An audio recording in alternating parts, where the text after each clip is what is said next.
बताऊंगा, क्योंकि काफी ऐसे लोग होंगे जो मेरे को बिल्कुल फर्स्ट टाइम इस सेशन में सुन रहे होंगे, राइट? जो पहली बार मेरी ट्रेनिंग का पार्ट बनने आए होंगे आज। सो उनके लिए थोड़ा सा छोटा सा इंट्रोडक्शन में अपना शेयर करूंगा जी। बेसिकली नाम महकदीप सिंह है, भिलाई छत्तीसगढ़ का रहने वाला हूँ। और फॉरएवर लिविंग प्रोडक्ट्स के अंदर टीम फायर के साथ बिजनेस करते करते मेरे को ऑलमोस्ट 4 साल हो चुके हैं। और इस सिस्टम की शुरुआत आज से 4 साल पहले जब मैं अपना बीकॉम परस्यू कर रहा था, है ना, उसके साथ साथ मुझे इस सिस्टम के बारे में बताया गया जब मेरा फर्स्ट ईयर का एग्जाम चल रहा था। एंड होता क्या है कि हर बंदे को जब फॉरएवर के बारे में पता चलता है ना, जैसे कि आप लोगों ने बहुत सारे सीनियर्स को सुना होगा, हर एक पर्सन की स्टोरी कहीं ना कहीं सेम होती है। सेम क्या होती है जी? कि एक पर्सन छोटा सा विजन लेके इस बिजनेस की शुरुआत करता है, ठीक है ना, 5,000, 10,000, 15,000 के विजन से वो इस सिस्टम की शुरुआत करते हैं। एंड करते करते उनका जब विजन क्लियर होता है, उनको एक्चुअल में फॉरएवर लिविंग प्रोडक्ट्स की पावर समझ में आती है, तो वो इसको एज अ करियर परस्यू करना स्टार्ट कर देते हैं, एज अ करियर इसको अपना बना लेते हैं। तो सेम मेरी भी स्टोरी ऐसे ही थी, बट स्टोरी की शुरुआत ऐसे हुई थी, मेरे बिजनेस की शुरुआत ऐसी हुई थी कि जहां से मैं बिलोंग करता हूँ यहाँ पर फॉरएवर लिविंग प्रोडक्ट्स का बिजनेस बिल्कुल नहीं था, ठीक है जी। यहाँ कोई भी पर्सन नहीं था जो फॉरएवर को करता था, ठीक है ना, या करते भी थे तो मुझे आइडिया नहीं था कि ये लोग फॉरएवर का पार्ट है, ठीक है ना। टीम फायर तो बिल्कुल ही नहीं थी हमारे एरिया के अंदर। तो जब मेरे को इस बिजनेस के बारे में पता चला, मेरे सामने दो चीजें थी, ठीक है ना जी। पहली चीज क्या थी? पहली चीज थी चैलेंज, कि यहाँ पर फॉरएवर लिविंग प्रोडक्ट्स का बिजनेस नहीं है, ठीक है ना, तो मैं कैसे ग्रो कर पाऊंगा? मेरे लिए पॉसिबल नहीं है यहाँ पर ग्रो करना। मेरे को सपोर्ट कौन करेगा? क्योंकि जो मेरे सीनियर हैं, ठीक है जी, वो कश्मीर से बिलोंग करते हैं। और कश्मीर से छत्तीसगढ़ आना उनके लिए रेगुलर बेसिस पे पॉसिबल नहीं था, क्योंकि उनकी भी जर्नी की वो शुरुआत थी, ठीक है ना। वो भी फॉरएवर की शुरुआत उससे 2-4 महीने, मुझसे 2-4 महीने पहले ही करे थे। तो एक चैलेंज था कि यहाँ पर बिजनेस कैसे होगा जी बिल्ड। बट आप सब जानते हैं कि जैसे कि कॉइन है, उसके टू साइड्स होते हैं, हेड्स एंड टेल्स, वैसे ही प्रॉब्लम के भी टू साइड्स होते हैं। कोई बंदा उस चीज को एज अ चैलेंज देखता है, ठीक है ना, और कोई बंदा उसको एज अ अपॉर्चुनिटी देखता है। मेरे लिए क्या था जी? मेरे लिए वो एज अ अपॉर्चुनिटी साबित हुआ। मैंने उसको एज अ अपॉर्चुनिटी देखा, ठीक है जी। एज अ अपॉर्चुनिटी क्यों देखा मैंने? क्योंकि यहाँ पर बिजनेस नहीं था। तो मेरे लिए अपॉर्चुनिटी थी कि आज के बाद अगर इस सिस्टम को यहाँ अगर कोई बिल्ड करेगा तो वो होगा तू। और अगर आज के बाद यहाँ पर फॉरएवर को या टीम फायर को कोई जानेगा तो वो तेरे नाम से जाना जाएगा। तो वो एक बहुत बड़ी अपॉर्चुनिटी थी मेरे लिए इस बिजनेस की स्टार्ट करने की। और 19 साल की उम्र में इस बिजनेस की शुरुआत की थी, ठीक है जी। अगर आपको बताऊं तो पहले साल बहुत कुछ नहीं हुआ, ठीक है ना। कोई बिजनेस उतना खास नहीं हुआ, बस हाँ कि सुपरवाइजर बन गया था, है ना, उस 1 साल के बीच में। और मेरे डायरेक्ट में मेरे जो दो फ्रेंड्स थे जिन्होंने मेरे साथ बिजनेस की शुरुआत करी थी, वो भी सुपरवाइजर बन गए थे। बट हुआ क्या, जैसे ही 2020 आया, ठीक है, अप्रैल 2020 में, मुझे 1 साल हो गए थे फॉरएवर के अंदर। उस टाइम हुआ क्या जी? उस टाइम जब लॉकडाउन चल रहा था तो जो मेरी टीम थी वो सारी की सारी बिखर चुकी थी। काफी लोग थे जो काम छोड़ चुके थे। क्यों छोड़ चुके थे? क्योंकि उनको ऐसा लगने लग गया था जी कि भाई लॉकडाउन है, ठीक है ना, लॉकडाउन है, बिजनेस तो चल ही नहीं सकता। काफी ऐसे थे जो इसलिए टूट गए थे क्योंकि वो लोग कंफर्ट जोन में आ गए थे, ठीक है जी। कंफर्ट जोन किस चीज का था? कि कुछ करना नहीं है, घर पे बैठे रहना है ना, काफी लोग इस चीज में आ गए थे। और जो 4-5-6 बंदे मेरे साथ चल रहे थे, बस वही थे। उनके साथ ही हम ट्रेनिंग करा करते थे, है ना, उनके साथ ही हम सीनियर्स की बात करा करते थे। और ऐसे ही क्या हुआ, बिजनेस की फिर शुरुआत हुई। और विद इन, मैं बोल सकता हूँ 3 मंथ्स, ठीक है जी, अप्रैल की बात थी, विद इन 3 मंथ्स जुलाई में मैंने अपना असिस्टेंट मैनेजर लेवल अचीव किया। और एक रिकॉर्ड ब्रेकिंग मेरे लिए था वो, क्योंकि मैं जब पहले असिस्टेंट मैनेजर के लिए, कोविड से पहले असिस्टेंट मैनेजर के लिए फाइट कर रहा था, मेरा 5 से 6 सीसी से असिस्टेंट मैनेजर का लेवल रुक गया था। तो वो मेरे लिए बड़ा चैलेंजिंग था उस टाइम पे कि यार 5 से 6 सीसी के लिए तेरा असिस्टेंट मैनेजर रुक गया है, ठीक है ना। बट उस टाइम भी मैं पॉजिटिव था, ठीक है जी। पॉजिटिव इसलिए था क्योंकि पता था कि अगर आज ये लेवल नहीं हो रहा है ना, तो इसके पीछे कोई ना कोई रीजन होगा, ठीक है जी। क्योंकि मैं हमेशा एक चीज को हमेशा फॉलो करता था और आज भी करता हूँ कि जो होता है वो अच्छे के लिए होता है। अगर आपके साथ लाइफ में कुछ अच्छा नहीं हुआ, अभी कोई प्रॉब्लम आई है, तो उसके पीछे भी कोई ना कोई रीजन है। तो उस टाइम पे मैं थैंकफुल था, ठीक है ना, कि चलो कोई बात नहीं, कुछ अच्छा होगा शायद। इसीलिए मेरा असिस्टेंट मैनेजर लेवल नहीं हुआ, ठीक है जी।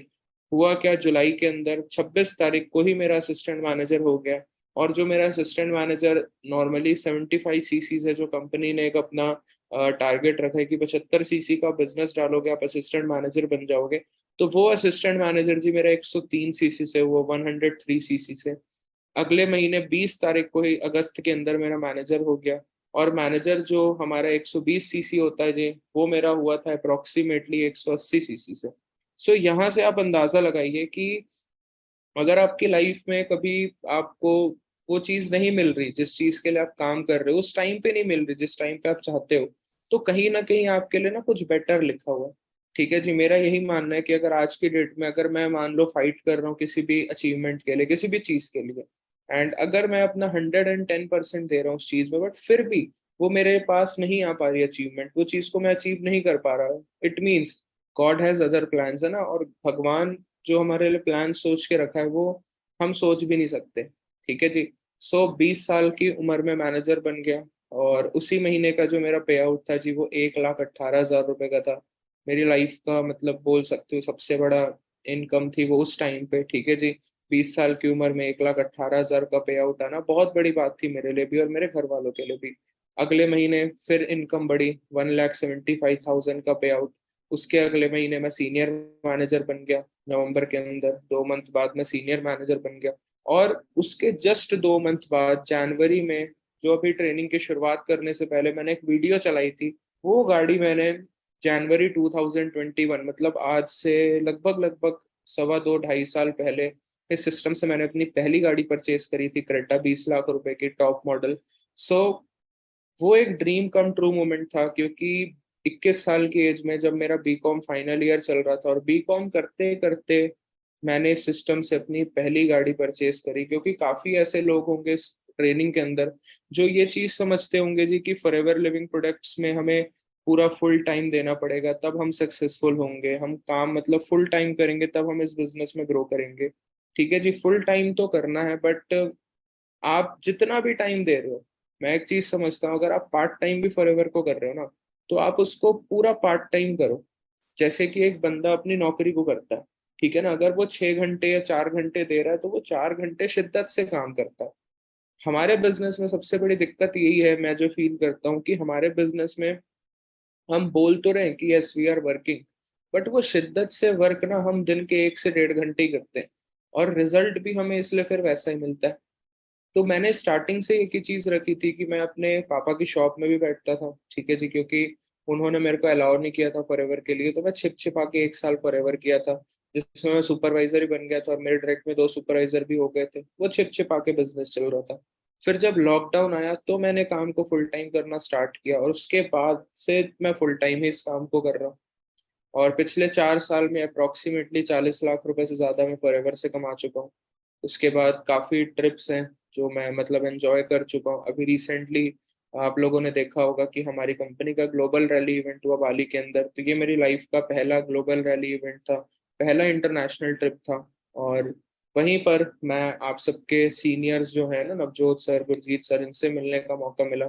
सो कहीं ना कहीं देखो, जर्नी जो होती है ना हर बंदे की, उसमें ups and downs, challenges, struggles, वो सारी चीजें होती है। बट एक चीज होती है जो आपको इस जर्नी में मोटिवेट करके रखती है, ठीक है ना, वो है ट्रेनिंग्स। क्योंकि मेरी लाइफ में बहुत अप्स एंड डाउन्स है। ठीक है जी, बिजनेस आप जानते हैं अप्स एंड डाउन्स आते हैं, बट एक चीज होती है जो आपको मोटिवेट करके रखती है, वो होती है जी ट्रेनिंग्स, जो मेरे लिए बहुत ज्यादा वर्क करी।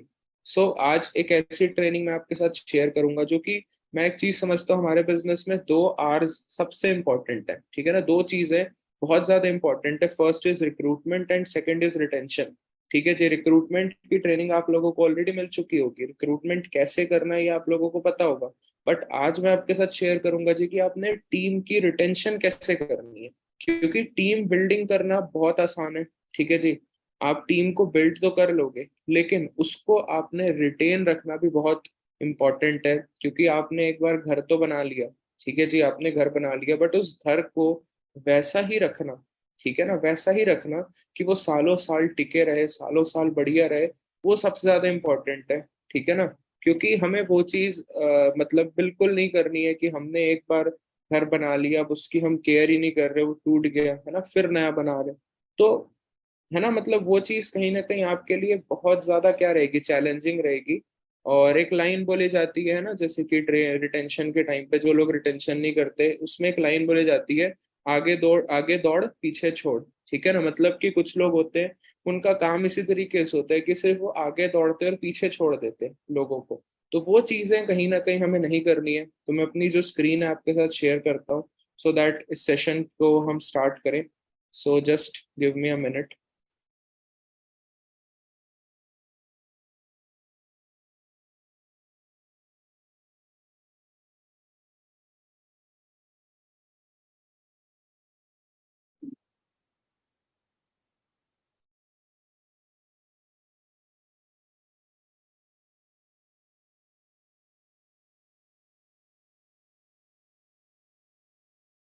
ओके, आई होप मेरी स्क्रीन आप लोगों के साथ शेयर हो रही होगी जी। सो रिटेंशन ट्रेनिंग स्टार्ट कर लेते हैं। और सबसे मेन चीज हमें मतलब कि ये जानना जरूरी है कि वाई रिटेंशन इज इम्पोर्टेंट। ठीक है जी, रिटेंशन करना क्यों है हमें? क्योंकि ये जो है आपकी जो प्रोडक्टिविटी है काम की, उसको बहुत ज्यादा बूस्ट करने का काम करता है। क्योंकि हमारी जो प्रोडक्टिविटी, हमारे को रिजल्ट कहाँ से मिलेगा जी? जब हमारा काम प्रोडक्टिव होगा। और आपका काम प्रोडक्टिव तब होगा जी जब आप रिटेन करके रखेंगे अपनी टीम को। ठीक है ना?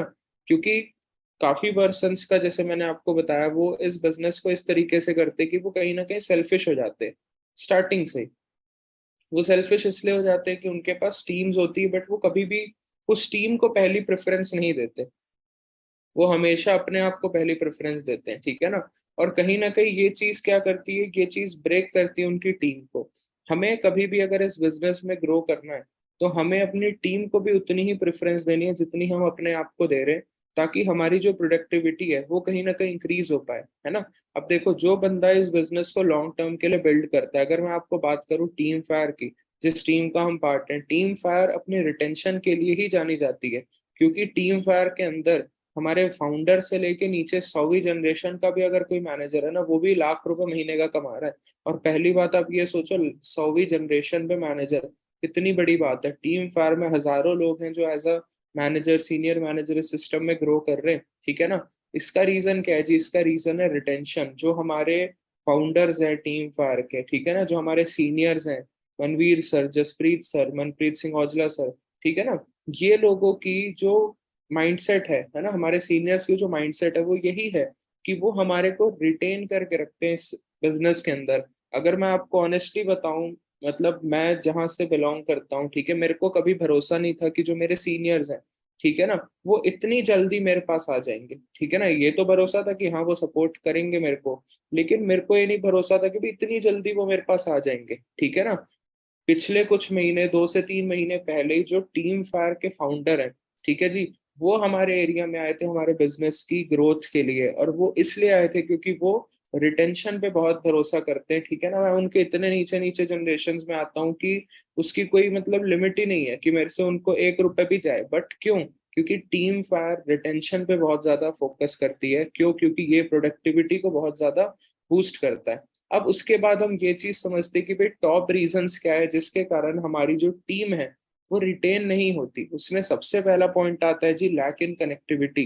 ठीक है ना? हमारी जो कनेक्टिविटी है हमारी टीम से, कहीं ना कहीं वो होती नहीं है उतनी ज्यादा। ठीक है ना? हफ्तों हफ्तों बीत जाते हैं, हम अपनी टीम्स को कॉल ही नहीं करते। ठीक है ना? और देखो, एक चीज मैं आपको क्लियर करता हूँ, कनेक्टिविटी क्यों इंपॉर्टेंट है। एक घोड़ा तभी तेज भागता है जब उसकी लगाम खींची जाती है। जब उसकी लगाम छोड़ दी जाती है ना, तो वो घोड़ा भी अपने हिसाब से चलता है, धीरे धीरे ही चलता है। ठीक है ना? तो वो एक्चुअल में घोड़ा कब रहेगा? ठीक है ना? अगर घोड़ा है, उसको आप उसकी तरह कब दौड़ा पाओगे? जब आप उसकी लगाम खींच के रखोगे। और हमारे बिजनेस में लगाम है कनेक्टिविटी। अगर आप अपने पर्सन की कनेक्टिविटी, उसके साथ आप कनेक्टेड हो बहुत अच्छे तरीके से, तो वो बंदा आपके साथ बहुत अच्छा बिजनेस करेगा। और ऐसा बिजनेस करेगा कि एक दिन आपको ही प्राउड होगा कि यार, ये ऐसे बंदे सब टीम में हो, है ना, ऐसे बंदे मेरी टीम में बहुत सारे हों। उसके बाद सेकंड रीजन क्या होता है जी जिसके कारण हमारी टीम रिटेन नहीं होती है? वो होती है जी नो विजन क्रिएशन। ठीक है ना? हमारी टीम के साथ हमारा मतलब एक विजन हम क्रिएट नहीं कर पाते। मेरे को आज भी याद है, जब मेरा एएस हुआ था, उसी दिन जो मेरे एक सीनियर हुआ करते थे, उन्होंने बोला था कि मैं एक साल बाद आपका सीनियर मैनेजर चाहिए। फिर मेरे को पता नहीं था सीनियर मैनेजर लेवल के बेनिफिट्स क्या होते हैं। उन्होंने मेरे को बताया ये बेनिफिट्स हैं। और ना उसी दिन से मेरा एक विजन क्रिएट हो गया था कि यार सीनियर मैनेजर बनना है, 1.5-2 लाख रुपए के ऊपर की इनकम होगी, ठीक है ना, गाड़ी भी इजिली खरीद सकते हैं 20-25 लाख रुपए की, इनहेरिटेंस इनकम, काफी मतलब चीजें ना मेरे दिमाग में उसी दिन से बैठ गई थी। और एक बंदा एएस भी तभी करता है, आप सब जानते भी, एक बंदा एएस भी तभी करता है जब उसका एक विजन होता है। तो कहीं ना कहीं हमें एएस तक बस एक बंदे का विजन नहीं क्रिएट करना है, हमें उसका विजन क्रिएट करना है इंसेंटिव्स के लिए, कि नेशनल ट्रिप, इंटरनेशनल ट्रिप, है ना, ये सारी चीजें आप अचीव कर सकते हो इस बिजनेस से, ठीक है ना। कैसा फील होगा जब आप ये चीजें अचीव करोगे, तो बंदा जब वो विजन बनाता है ना, सोचता है, ठीक है ना, विजुअलाइज करता है, कहीं ना कहीं वहां से एक रिटेंशन स्ट्रांग हो जाती है उस बंदे की। उसके बाद third and the most important point is self comfort zone. हम खुद कंफर्ट जोन में होते हैं और कहीं ना कहीं हम एक्सपेक्ट करते हैं कि जी हमारी टीम्स अपना 100% दे, जो कि इम्पॉसिबल है जी, कि अगर आप कुछ नहीं कर रहे हो तो आपकी टीम 100% दे, ये चीज पॉसिबल ही नहीं है। सो उसके बाद नेक्स्ट पॉइंट है जी लैक इन गिविंग सॉल्यूशन। ठीक है ना, हम मतलब टीम्स की प्रॉब्लम का उनको सॉल्यूशन नहीं प्रोवाइड कर पाते, ठीक है जी। क्योंकि अगर एक बंदा प्रॉब्लम पे है, अगर आप उसको उसका सॉल्यूशन नहीं दे रहे हो तो उसके नेगेटिव होने के चांसेस बहुत ज्यादा है। लेकिन एक बंदा प्रॉब्लम में, आप उसको सॉल्यूशन दे रहे हो, तो उसके रिटेन रहने के चांसेस बढ़ जाते हैं, क्योंकि उसका जो प्रॉब्लम है सॉल्व हो रहा है, उसके पास छोड़ने का बहाना नहीं है, ठीक है ना। हमें उसको रखने की वजह देनी है, उसके साथ काम करने की उसको वजह देनी है, और वो वजह क्या है, उसके प्रॉब्लम का सॉल्यूशन। उसके बाद आपका जो पर्सन है, ठीक है ना, आपका जो टीम है, या आप खुद हो, आप कन्विंस हो जाते हो प्रोस्पेक्ट से। एक प्रोस्पेक्ट मेरे को मिला, वो मेरे को बोलता है कि सर मेरे पापा नहीं है, मेरी मम्मी नहीं है ना, मेरा भाई नहीं है, मैं अकेले रहती हूँ, ठीक है, पिछले 3 साल से मैं घर, 2-2.5 साल से मैं घर में अकेले रह रही हूँ। मैंने पूछा घर कैसे चलता है तेरा, वो बोली दोस्त दोस्त हेल्प कर देते हैं, ठीक है ना। मैं मतलब मैं मन ही मन सोचा यार बहुत इसकी कंडीशन तो बुरी है, ठीक है ना। लेकिन मैंने क्या किया, मैंने उसके लिए वही चीज को मोटिवेशन बनाया, कि यार तू एक चीज सोच कि तेरे घर पे ना तेरे पापा है, ना तेरी मम्मी, ना तेरे भाई बहन कोई है, तू अकेले रहती है, जैसे तैसे तेरा घर चल रहा है, तेरे पास ये सिस्टम तभी आया है क्योंकि तू प्रॉब्लम में है, ठीक है ना। और मैं तेरी हेल्प करने को रेडी हूँ, तेरे को सपोर्ट करने को रेडी हूँ इस प्रॉब्लम से बाहर निकालने के लिए, लेकिन मेरे को तेरा 100% एफर्ट चाहिए, ठीक है ना। अब ये हो गया एक पर्सपेक्टिव। अब दूसरा पर्सपेक्टिव, अगर यही चीज आपके साथ हो, आप अपने सीनियर के पास चले जाओगे, क्या बोलोगे, सर वो ना लड़की के पापा नहीं है सर, मम्मी नहीं है, बेचारी कैसे 2cc करेगी सर, बेचारी कैसे काम करेगी सर, है ना। हम मतलब उसके इमोशनल से हो जाते हैं ना उन सब चीजों से, ठीक है ना। जाया जाए बंदे का इमोशनल रहना भी जरूरी, बट बिजनेस से आपको इमोशंस को बाहर रखने पड़ेंगे, ठीक है ना। कुछ टाइम आपको ऐसे सिचुएशंस में जब बंदे का, आपको बिजनेस की शुरुआत करानी है, ठीक है ना, आपको वो इमोशंस को बाहर रखने पड़ेंगे। उल्टा आपको ऐसे इमोशंस रखने की, यार मैं वो बंदा बनूंगा जो इसको ग्रो कराएगा, मैं वो बंदा बनूंगा जो इसकी सपोर्ट करेगा। कहीं ना कहीं अगर आप ये इमोशन लेके बिजनेस को करोगे ना, तो आपका पर्सन 100% रिटेन रहेगा, ठीक है जी। क्योंकि मेरी शुरू से आदत ये है कि अगर मेरी टीम में कोई बंदा है जो कि मतलब फाइनेंशियली स्ट्रांग नहीं है, तो मुझे उसकी जो ताकत बननी है कि भाई उसको हमने सिस्टम के थ्रू ना फाइनेंशियली स्ट्रांग बनाना है। क्योंकि आप सब भी जानते हैं, है ना, आप सबके भी काफी सीनियर्स हैं जो फाइनेंशियली उतने स्ट्रांग नहीं थे, लेकिन आज की डेट पे वो खुद की गाड़ी ड्राइव कर रहे हैं, वो एक अच्छा घर बना चुके हैं अपना। तो कहीं ना कहीं आप अगर अपने प्रोस्पेक्ट से कन्विंस हो जाओगे ना, जैसे कई बार होता है कि हमारा प्रोस्पेक्ट बोलता है जी हमारे पास टाइम नहीं है, हम सीनियर के पास चले जाते हैं, सर इसके पास ना सच में टाइम नहीं है, ये बेचारा जॉब करता है, सुबह 7 बजे 9 बजे जाता है, शाम को 7-8 बजे आता है, थक जाता है, तो ये ना सर टाइम नहीं दे पाएगा, तो प्लीज इसका कुछ करते हैं ना सर, आप टाइम निकालिए रात को ऐसे। मतलब हम कन्विंस करते हैं अपने सीनियर को, ठीक है जी। बट आपको क्या करना है, आपको अपने प्रोस्पेक्ट को मैनेज करना है। तो ये कहीं ना मेरे को लगता है 4-5 रीजंस हैं जिसके कारण हमारी जो टीम है, हमारा जो प्रोस्पेक्ट है, वो हमारे साथ रिटेन नहीं होता। क्योंकि पहले क्या होता था, आप सबको पता है कि जब हमारा बिजनेस ऑफलाइन चलता था, ठीक है ना, कोविड से पहले की बात है, जब 100% बिजनेस ऑफलाइन हुआ करता था, तब रिटेंशन की प्रॉब्लम बड़ी कम होती थी। लेकिन जब से कोविड आया उसके बाद से रिटेंशन की प्रॉब्लम बहुत ज्यादा बढ़ी है। उसके पीछे एक और रीजन मैं समझता हूँ कि हम बहुत ज्यादा फोकस करते हैं जी ऑनलाइन, ऑनलाइन के ऊपर, ठीक है ना। आपको रिक्रूटमेंट तो है ऑनलाइन करनी है, लीड्स आपको ऑनलाइन ही जनरेट करनी है, बट आप कोशिश करिए कि आप उसकी कन्वर्जन, उसकी रिटेंशन आप ऑफलाइन बेसिस पे करें। उससे क्या होगा कि पर्सन जब आपके साथ कनेक्ट रहेगा तो उसके चांसेस है कि वो बिजनेस में स्टे करे। ठीक है जी। अब बात करते हैं कि रिटेन कैसे करना है। ठीक है, मैंने आपको बताया रिटेंशन जरूरी क्यों है, उसके बाद क्या कारण है जिसके कारण एक टीम रिटेन नहीं होती। अब जो मेन चीज है जो हमें जाननी है जी कि हाउ टू रिटेन, हमें एक बंदे को रिटेन कैसे करके रखना है। ठीक है ना, उसमें सबसे पहला पॉइंट आता है जी कि check if FBO is earning or not. आपका जो पर्सन है, आपका जो डाउनलाइन है, आप चेक करिए कि वो बंदा पैसे कमा रहा है कि नहीं। क्योंकि यहाँ पर एक बिजनेस करने जो बंदा है वो पैसे कमाने आया है। ठीक है ना, लेकिन अगर वो पैसे नहीं कमा रहा है इस बिजनेस के अंदर, तो कहीं ना कहीं उसके रिटेन रहने के चांसेस काफी ज्यादा कम हो जाते हैं। क्योंकि एक पर्सन को अगर 1 महीना पैसा नहीं आया, 2 महीना पैसा नहीं आया, 3 महीना पैसा नहीं आया, तो कहीं ना कहीं वो धीरे धीरे करके नेगेटिव होना स्टार्ट हो जाता है और उसके मन में आ जाता है कि जी इस सिस्टम में तो पैसा ही नहीं आता। ठीक है ना। और कहीं ना कहीं उसके पीछे हमारी भी गलती रहती है कि हम उस पर्सन को प्रॉपर उसका विजन नहीं क्लियर कर पाते, प्रॉपर उस बंदे का डिसीजन स्ट्रांग नहीं करा पाते, प्रॉपर उसको वो टाइम नहीं दे पाते जो हमें एक नए पर्सन को देना चाहिए। ठीक है जी। मैं एक चीज देखा हूँ कि एक बंदा 90 दिन के अंदर अंदर बिजनेस छोड़ देता है, मैक्सिमम लोग 90 दिन के अंदर बिजनेस छोड़ देते हैं। उसके पीछे रीजन क्या होता है जी? पैसा नहीं आता, या तो हम उनके साथ एक प्रॉपर रिलेशन नहीं बना के रखते। ठीक है ना। लेकिन अगर आपने एक बंदे को 90 दिन अच्छे तरीके से प्रॉपरली गाइड कर लिया, उसके साथ एक प्रॉपर उसका रिलेशन बिल्ड कर लिया, उसके साथ उसको इनकम अर्न करना सिखा दी, उसकी हेल्प कर दी कि वो अपना पहला अच्छा चेक बना पाए, तो वो बंदा आपके साथ सालों साल रिटेन रहता है।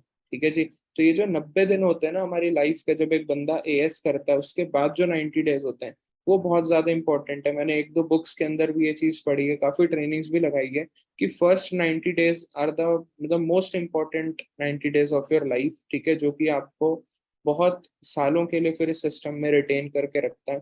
ठीक है जी। उसके बाद your team will be retained if you give them a reason to stay. आपकी टीम तभी रिटेन रहेगी आपके साथ जब आप उनको एक रीजन दोगे स्टे करने का। बिकॉज देखो मार्केट में नेगेटिविटी बहुत ज्यादा है। ठीक है जी। आप अगर किसी भी पर्सन को बिजनेस प्लान आप मोटिवेट करके चल दिए किसी को, है ना, आपने अपने डाउनलाइन को अच्छा मोटिवेट कर दिया कि भाई आग लगा देंगे, ये कर देंगे, है ना, ऐसा कर देंगे। लेकिन वो जब गया मार्केट में, किसी को फील्ड वर्क में उतरा, फील्ड में उतरा किसी से बात करने के लिए, अब वो बंदा हो गया जी नेगेटिव। ठीक है ना, उसको किसी ने कर दिया, नो कर दिया, उसको मान लो रिजेक्ट कर दिया, वो बंदा हो गया जी नेगेटिव। अब अगर एक बंदा नेगेटिव हो चुका है तो वो क्या करेगा जी? वो काम छोड़ देगा। लेकिन आपने अगर उसको स्टे कराना, उसको एक रीजन दो, उसको ना डेली या वीकली टास्क दो, उसको वो ना रिजेक्शन से ऊपर की चीजें बताओ। ठीक है ना, कि भाई तेरे को ये चीज करनी है, तू ये चीज मत सोच कि तेरे को कोई हाँ बोलेगा कि ना बोलेगा। क्यों? क्योंकि लॉन्ग टर्म में अगर देखेगा तो तेरे को लोगों ने हाँ ही करना है। ठीक है ना। अगर एक एग्जांपल लो, अगर मैंने फॉरएवर से 40 लाख रुपए कमाए, ठीक है जी, 40 लाख रुपए अगर मैंने फॉरएवर से कमाए पिछले 4 सालों में, और लगभग लगभग मान लो मैंने 4,000 लोगों से बात करी होगी इस बिजनेस के लिए टिल डेट, तो आप उसको ना एक बार डिवाइड करिए, 40 लाख बाई 4,000। ठीक है ना। मतलब कि हर बंदे को जिसको मैंने बिजनेस बताया है, अगर उसने मेरे को ना करा है या उसने मेरे को हाँ करा है, तो भी मेरे को हर बंदे के पीछे 1,000 रुपए मिले। ठीक है ना। अगर 4,000 से आप 1,000 को मल्टीप्लाई करोगे, है ना, तो 40 लाख बनते हैं। मतलब कि आप उसको ये चीज बताइए। ठीक है ना, जैसे मैं हूँ, मुझे आज अगर मैं किसी को बिजनेस बता रहा हूँ, वो मेरे को मना कर दिया, फिर भी मेरे को वो बंदे से 1,000 रुपए आएंगे ही आएंगे। ठीक है ना। आप ये चीज जब एक बंदे को क्लियर करोगे ना, वो डिमोटिवेट ही नहीं होगा। क्यों? उसको जब दिमाग में चीज पता है कि भाई अगर मैं बंदे को बता रहा हूँ तो भी मेरे को पैसा आएगा, नहीं बता रहा हूँ तो भी मेरे को पैसा आएगा, तो फिर टेंशन किस बात की लेनी, है ना। तो आपने उसको क्या करना है जी? डेली टास्क भी देना है कि तुझे डेली आज तेरे को सुबह से शाम तक ये काम करना है, और फिर तो मेरे को रात को टीम रिपोर्ट दे, अपनी रिपोर्ट दे कि कहाँ तक पहुंचा, जो टास्क था वो कहाँ तक पहुंचा। ऐसे ही आप अपने अपने वीकली टास्क उनको दे दीजिए, अपनी टीम्स को, अपने डाउनलाइंस को। ताकि क्या होगा जी, आपका जो बंदा है वो रिटेन रहेगा। एक नोवस है, एक नोवस क्यों नेगेटिव होता है? जब उसका मन खाली होता है ना, बोलते हैं ना कि खाली दिमाग शैतान का घर, तो वही चीज होती है। आप उनको इन्वॉल्व करके रखो ना बिजनेस के अंदर। एक नोवस है, आप उसको टास्क दो कि आज तू 3 एलोवेरा जेल की प्रोडक्ट नॉलेज ले, या तू पूरे एलोवेरा, चारों एलोवेरा जेल की प्रोडक्ट नॉलेज ले, और तू मेरे को ना रात को बताना उसकी नॉलेज, ताकि अपन तेरे को फिर आगे मैं तेरे को और टास्क दूंगा जिसके लिए तेरा 2 सीसी करना आसान हो जाएगा, है ना। तो आपने क्या करना है जी, डेली एक नोवस को भी टास्क देना है, जिससे कि वो भी आपके साथ रिटेन रहेगा, ठीक है ना। आपने उसको 2-3 वीडियोस भेज दिए कि भाई आज तेरे को इस वीडियो को कंप्लीट करना है, ठीक है ना, आज तुझे इस वीडियो को कंप्लीट करना है। शाम को तू मेरे को बताना कि इन तीनों वीडियोस में से 3-3 पॉइंट तेरे को कौन से बेस्ट लगे, ठीक है। उसके बाद कीप रिक्रूटिंग लीडिंग, है ना। हर एक एआई सुपरवाइजर, हर एक बंदे के लिए ये चीज है कि आप डायरेक्ट में खुद लीड करो टीम्स को, सॉरी आप डायरेक्ट में रिक्रूट करो नए लोगों को, ठीक है ना। क्योंकि ये चीज क्या करती है पता है, आपकी टीम को इंस्पायर करती है, ठीक है। आपकी टीम इंस्पायर होगी जब आपके डायरेक्ट में नए एएस बनते हैं, जब आपके डायरेक्ट में नए सुपरवाइजर्स बनते हैं, ठीक है ना। आपके डायरेक्ट में जब लेवल्स होते हैं, तो आपकी जो टीम है उसको आप इंस्पायर कर रहे हो, और जब आपकी टीम आपसे इंस्पायर्ड है तो वो रिटेन रहेगी। और आपने क्या करना है जी, लीड फ्रॉम द फ्रंट, है ना। आपको एज अ लीडर उनको फ्रंट से लीड करना है, पहले आपने करके दिखाना और उनको फिर वो चीज करवानी है, डुप्लीकेट करवानी है। नेक्स्ट है जी, बी अ ग्रेट अपलाइन, ठीक है ना। हमें एक अच्छा अपलाइन बन के अपनी टीम्स के साथ रहना है, ठीक है जी। काफी मतलब ऐसे होते हैं जो सेल्फिश होते हैं कहीं ना कहीं, ना टीम्स के लिए सोचते नहीं, टीम्स को टाइम नहीं देते, सिर्फ अपने डायरेक्ट डायरेक्ट डायरेक्ट डायरेक्ट के ऊपर ही फोकस करते हैं। तो कहीं ना कहीं वो चीजें भी आपके लिए लॉन्ग टर्म में क्या होगी जी, बेनिफिशियल नहीं होने वाली है, ठीक है ना, डिसएडवांटेज रहेगा उसका भी। तो आपने एक ग्रेट अपलाइन बनना है अपनी टीम का, आपने बॉस नहीं बनना है, ठीक है ना। आपने एक रोल मॉडल बनना है कि भाई आपके जैसा बंदा बनना चाहे, आपके अंदर क्वालिटीज ऐसी होनी चाहिए कि आपके पास ऐसी अचीवमेंट्स होनी चाहिए कि आपकी जो टीम है ना वो आपको देखे, ठीक है ना। अब जैसे मेरे सुपर सीनियर है मनप्रीत सिंह औजला सर, है ना, आज की डेट पे वो रोल मॉडल है, ठीक है। जो मेरे अपलाइन के अपलाइन है मिस्टर अर्शदीप सिंह सोढी सर, है ना, वो मेरे रोल मॉडल है। क्यों रोल मॉडल है जी, क्योंकि उन्होंने 24-25 साल की एज में, ठीक है ना, अपनी इस बिजनेस के अंदर पहली बीएमडब्ल्यू, मतलब कश्मीर के अंदर उन्होंने पहली बीएमडब्ल्यू ली ब्लू कलर की, है ना। तो वो एक मेरे लिए इंस्पिरेशन है, रोल मॉडल है, ठीक है ना, कि यार उन्होंने इतनी अचीवमेंट करी, ठीक है ना। उसके बाद वो एक ग्रेट अपलाइन भी है, क्योंकि वो इतनी अचीवमेंट करने के बाद भी मेरे को आज की डेट में ग्राउंड लेवल पे सपोर्ट कर रहे हैं, जहां जरूरत है मेरे को सपोर्ट कर रहे हैं, ठीक है ना। तो कहीं ना कहीं आपने क्या बनना है जी, अपनी टीम का एक रोल मॉडल बनना है। और आप रोल मॉडल तभी बन पाएंगे जब आप कुछ अचीवमेंट करके दिखाएंगे, ठीक है जी। उसके बाद don't discuss personal problems with your down line और ब्रदर लाइंस, है ना, ठीक है ना, क्रॉस लाइंस। ये चीजें भी कहीं ना कहीं बहुत ज्यादा आपके लिए मतलब लॉन्ग टर्म पे प्रॉब्लम क्रिएट करेगी, जब आप अपने फैमिली प्रॉब्लम्स, अपने पर्सनल लाइफ की प्रॉब्लम्स अपने डाउन लाइंस के साथ शेयर करोगे, ठीक है ना। काफी लोग होते हैं जो अपने डाउन लाइंस को ये चीज बताते हैं, यार आज ना मैं मतलब इधर हूँ, ऐसा है मेरे घर पे, ये दिक्कत है, मेरा ना इससे झगड़ा हो गया, ऐसा हो गया। तो कहीं ना कहीं आप क्या कर रहे हो पता है, अपने डाउन लाइन को डिस्ट्रैक्ट कर रहे हो, आप उसकी एनर्जी सक कर रहे हो, ठीक है ना। तो आपने क्या करना है जी, जो आपके पर्सनल प्रॉब्लम्स है लाइफ के, उसको आपने कभी भी, ठीक है ना, अपने डाउन लाइंस के साथ, ना ही अपने क्रॉस लाइंस के साथ शेयर करना है। क्योंकि कल को वही प्रॉब्लम आपके ऊपर वो लोग यूज करके, ठीक है ना, बहुत प्रॉब्लम क्रिएट कर सकते हैं, ठीक है जी। सो डोंट सक देयर एनर्जी, ठीक है ना। वो बेचारे ऑलरेडी, आपका डाउनलाइन बेचारा और किसी चीज में परेशान है, उसको आप अगर और अपनी प्रॉब्लम बताने बैठ जाओगे, वो तो टेंशन में ही आ जाएगा ना, ऐसी टेंशन में और टेंशन में आ जाएगा। वो बोलेगा यार मेरा अपलाइन प्रॉब्लम में है ना, मैं प्रॉब्लम में, लगता है प्रॉब्लम में ही जिंदगी कटेगी।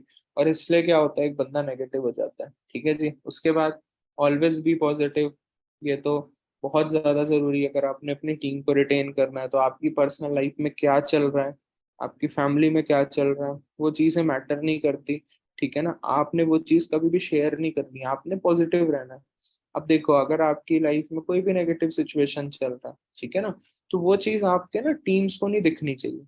क्योंकि अगर वो आपकी टीम्स को दिखने लग गई कि हाँ यार इसके लाइफ में ये चीज नेगेटिव चल रही है, तो कहीं ना कहीं वो ना आपकी टीम को और डिमोटिवेट करेगी चीज। जैसे कि हर बंदा, मैं भी हूँ, मेरे लाइफ में भी अगर मान लो कभी कोई नेगेटिव चीज चल रही, कोई ऐसा फेस चल रहा है मेरा जो मेरे लिए नेगेटिव है, काफी ज्यादा फ्रस्ट्रेटिंग है, ठीक है ना, आपने वो टाइम, वो चीजें अपनी टीम के साथ नहीं शेयर करनी, कभी भी नहीं। आपने उनके सामने पॉजिटिव रहना है, भले आप अकेले में टाइम स्पेंड अपने आप के साथ, अपने आप को टाइम दो, अपने अपलाइन के साथ टाइम स्पेंड करो, ठीक है ना, क्योंकि अपलाइन के साथ आप सारी चीजें शेयर कर सकते हो, लेकिन डाउनलाइन के साथ आपने उस पॉइंट पे कोई भी चीज शेयर नहीं करनी है। ठीक है ना, क्योंकि एक बात बोली जाती है कि नेगेटिविटी और कंप्लेनिंग, ये दो चीजें ना क्राइम है एमएलएम के अंदर। ठीक है ना, हमारे बिजनेस के अंदर नेगेटिविटी और कंप्लेनिंग एटीट्यूड, ये दो चीजें जिस बंदे के अंदर आ गई ना, वो क्रिमिनल है। ठीक है ना, वो हमारे नजरों के सामने तो वो क्रिमिनल है। क्यों? क्योंकि हमारा काम है जी पॉजिटिव करने का, हमारा काम नेगेटिविटी स्प्रेड करने का नहीं है। ठीक है ना। उसके बाद बर्न योर ईगो। ठीक है जी, ये काफी बड़ी चीज है जिसके कारण एक टीम टूटती है, वो है जी ईगो। ठीक है ना, जैसे बोलते हैं ना कि इनो 2 मिनट में आपके पेट को साफ करता है, वैसे ईगो 2 मिनट में आपकी टीम को साफ कर देती है। तो कहीं ना कहीं हमें अपनी जो ईगो है उसको बर्न करके इस बिजनेस में काम करना होगा। ठीक है ना, क्योंकि आपको बहुत तरीके के लोग मिलेंगे, ठीक है, जो बहुत अच्छे से भी आपके साथ चलेंगे और जो बहुत बुरी तरीके से भी आपके साथ चलेंगे। बट आपने इक्वली चलना है सबके साथ। ठीक है ना, क्योंकि आप में भी एक अच्छी फैमिली से हो सकते हो। ठीक है, आप एक अच्छी वेल एस्टेब्लिश्ड फैमिली से भी हो सकते हो, है ना, बहुत पैसे वाले आप पहले से भी हो सकते हो। और आपकी टीम में ऐसे भी लोग आएंगे जी जो मतलब उतने पैसे वाले नहीं है, तो कहीं ना कहीं आपने ना वहां पर अपनी ईगो बीच में नहीं लानी है कि यार मैं पैसे वाला हूँ, ये ऐसे है ना। आपके लिए सारे लोग बराबर हैं। हमारे बिजनेस की सबसे खास बात यही है कि हमारे लिए हर एक बंदा बराबर है। यहाँ पर आप किसी को जज नहीं कर सकते। ठीक है ना, किसी के साथ ईगो नहीं दिखा सकते, किसी के साथ आप मतलब कोई अपने ग्रजेस नहीं रख सकते। आपको वो सारी चीजों को, अगर आप तो ग्रोथ चाहते हो तो आपको वो सारी चीजों को खत्म करके इस बिजनेस को करना पड़ेगा। ठीक है ना, क्योंकि कई बार ऐसा होता है कि हमारी ईगो होती है जो हमारे अच्छे पर्सन्स को खराब कर देती है। ठीक है ना, हमारे अच्छे पर्सन्स को इस बिजनेस से निकाल देती बाहर। ठीक है, तो उस चीज को हमने क्या करना है जी, खत्म करना है। उसके बाद अप्रिशिएट स्मॉल सक्सेस या अचीवमेंट्स ऑफ योर डाउनलाइंस। आपने क्या करना है जी, अपनी जो टीम्स हैं उनके जो भी छोटे छोटे अचीवमेंट्स, अगर किसी बंदे का एएस भी हुआ है, ठीक है ना, आपने क्या करना है जी, उसकी एक अच्छी सी पोस्टर बनाए, अच्छे से उसको कॉन्ग्रेचुलेट करो। ठीक है ना, हो सके तो उसको एक छोटा मोटा कुछ गिफ्ट सा दे दो, एक डायरी दे दो, एक पेन दे दो।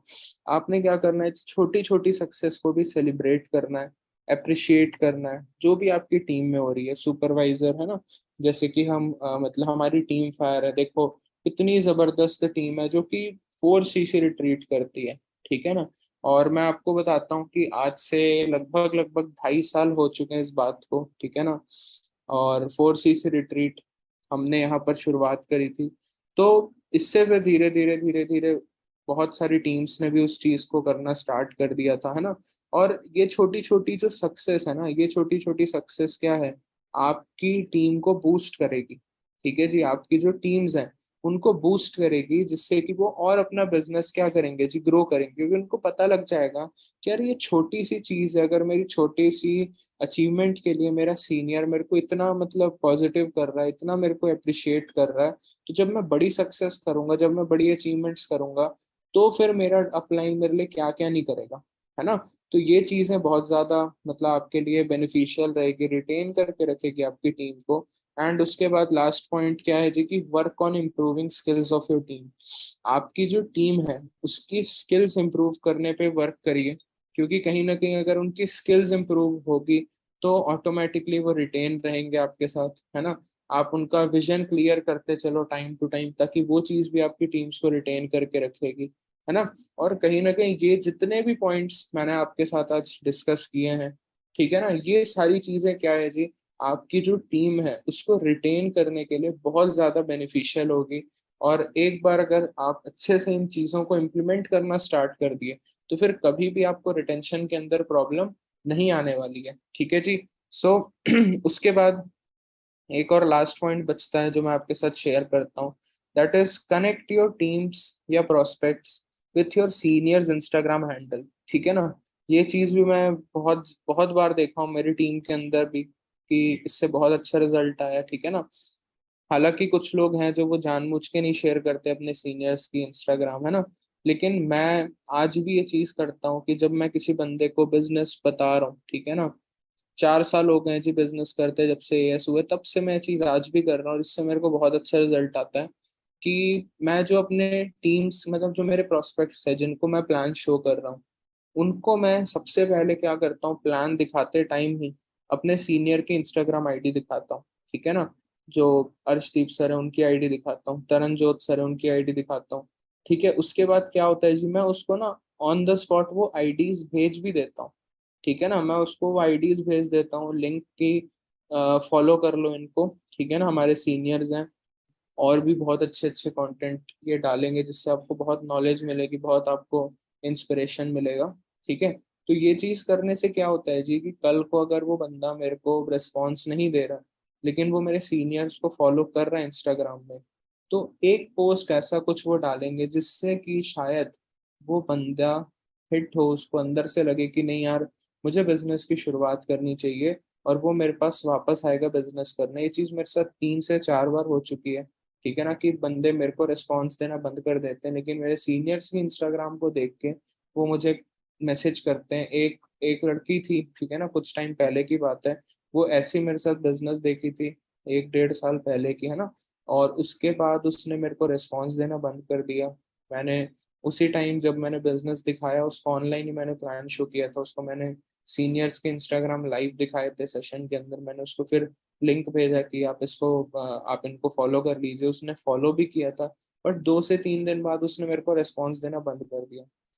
फिर हुआ क्या, मेरे सीनियर ने गाड़ी ली जब, ठीक है ना, उन्होंने उसकी वीडियो डाली, स्टोरी डाली, तो उस लड़की को पता नहीं वो चीज़ बहुत ज़्यादा अट्रैक्ट करी। उसने मेरे को सामने से मैसेज किया कि sorry sir, I was busy in my exams and all, and I want to restart the business.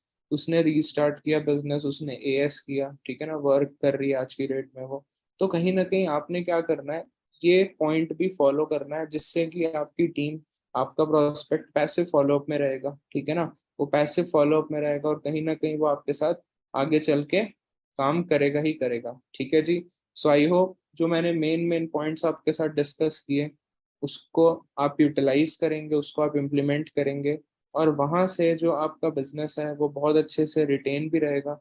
क्योंकि रिक्रूटमेंट में तो हम माहिर हैं ही ऑलरेडी, हम बहुत अच्छे से रिक्रूटमेंट तो कर ही रहे हैं, बट अगर हम रिटेन करना भी अपनी टीम को स्टार्ट कर दिया ना, तो कहीं ना कहीं हमारा वॉल्यूम डे बाई डे बहुत ज़्यादा इंक्रीज होगा, हमारी जो प्रोडक्टिविटी है वो नेक्स्ट लेवल हो जाएगी। सो आई होप आपके लिए सेशन बहुत बेनिफिशियल रहा। ये मेरा इंस्टाग्राम हैंडल है जी, आप ज़रूर इसमें जाएं, विजिट करें, है ना, फॉलो करें, और रिव्यू शेयर करें, how was the session. So thanks a lot, thank you so much to Navjot sir, Gurjeet sir, कि आप लोगों ने ये अपॉर्चुनिटी दी कि मैं आप लोगों की टीम्स को गाइड कर पाऊँ। सो ऑल द बेस्ट जी, थैंक यू सो मच। मिलते हैं जी नेक्स्ट सेशन में।